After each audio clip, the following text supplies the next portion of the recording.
This film emulation software might be a game changer for wedding photographers, venue shooters, anything like that. Because honestly, this isn't just your regular slap on a preset and call it a day sort of deal. This software takes you through the entire process, breaks it down for you as if you were actually in the dark room. But first, I want to play a game. How good is your eye for film? I'm going to throw up a digital photo that I took a while ago, and I'm going to edit it in Dehancer. And then beside it, I'm going to show you an actual film photo. The stocks vary, just random stocks, but try and tell which is which. And I'm going to show the results later in this video. So recently I was asked if I'd be interested in taking a look at Dehancer. I have heard about Dehancer in the past. I actually knew about them because they have a film emulation software that goes for video and it makes it look like classic film stocks from movies. So it was already on my radar, but then I found out that they have a photo emulation software. But the thing is, it's a rather unique program because of the fact that it's not just cut and paste, slap on a preset and call it a day. There's a whole breakdown to this software, all the way from push and pull to mimicking halation and bloom. This software has everything. There is a lot to love about this software, but there's also a few things that I have some problems with it. I'll get to that later. But the cool thing with this program is it's like taking your digital photo, your digital file, your RAW, and bringing it into a darkroom, a digital darkroom, and going step by step and developing each part of that, all the way down to the photo paper.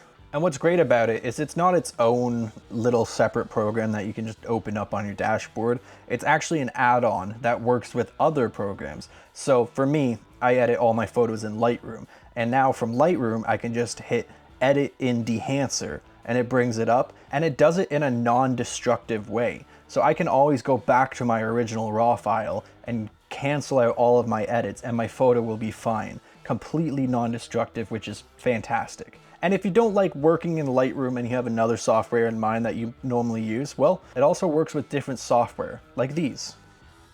Now you have all of these different film stocks that you can work with, that you can apply to your photo and work off of that. And they do look pretty good. But if you want to build your photo from a film stock and edit it all the way through as if you were in a dark room, you can go through that just by choosing what film stock and then hopping over to the other side of the screen where you can change all of the settings. So like a lot of other photographers, I love Portrait. It's, cliche, gimmicky, whatever, but I love the look of Portrait. So I can choose my film stock here, Kodak Portrait 400. Now it's applied that to my photo. Now I can change exposure compensation, temperature control, tint control, defringe radius. Now clicking these boxes adds more options: film developer, contrast boost, gamma correction, color separation, film compression, expand, even going down to choosing what printed paper you want your photo to be on. Now the things that make film photos really stand out and really pop to get that kind of vintage feel is film grain, bloom, and halation, and you have full control over all of those things. But before we get into that, here are the results from the beginning of the video. How many of them did you get right? Let me know in the comments below, and don't forget to subscribe. You can choose positive or negative, digital, analog, but just look at how it changes. You can change the size, the amount, so you can really make this look like your own film stock. This photo doesn't do the halation justice, but it's a very powerful tool to have at your disposal. And of course, no editing software would be complete without a vignette. But even with all of these great features that you have in this program, there is something that personally I wish it had. And I really thought that it would have been a given to have it in here already, but I guess since it's trying to emulate the film development process, this doesn't really apply to that, but I feel like it would be a nice feature to have. And that is just adding frames to your photos. So let's just say you edit a photo and you make it look really old and really vintage.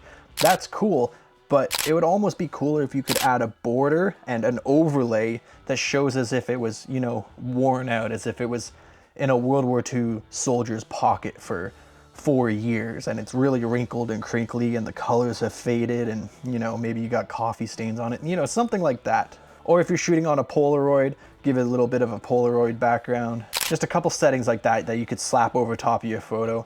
I know it's not needed, you can do it in Photoshop, but I feel like it would just be kind of a cool feature to have in a program like this. My other issue with this software is I wish it was a bit cheaper, but it does have different tiered breakdowns. The lifetime license is 200 USD, but there is tiered pricing that does make it way more affordable because you can buy the lifetime license for $200 or you can buy a year license for $129, 6 months, $89, 3 months, $69. So that makes it a lot more affordable. If you're a wedding photographer, venue photographer, car photographer, this might be a program that's worth looking into because a lot of times people will slap presets on there just to get that vintage feel, but this really makes it so you can dial in everything. If you guys are interested in this software, I linked it down below in the description, and let me know in the comments below if this is something that you would get. And as always, thanks for watching. I hope you guys have a great day. And don't forget to subscribe. I'd love to see you guys back here hanging out in another video. Peace.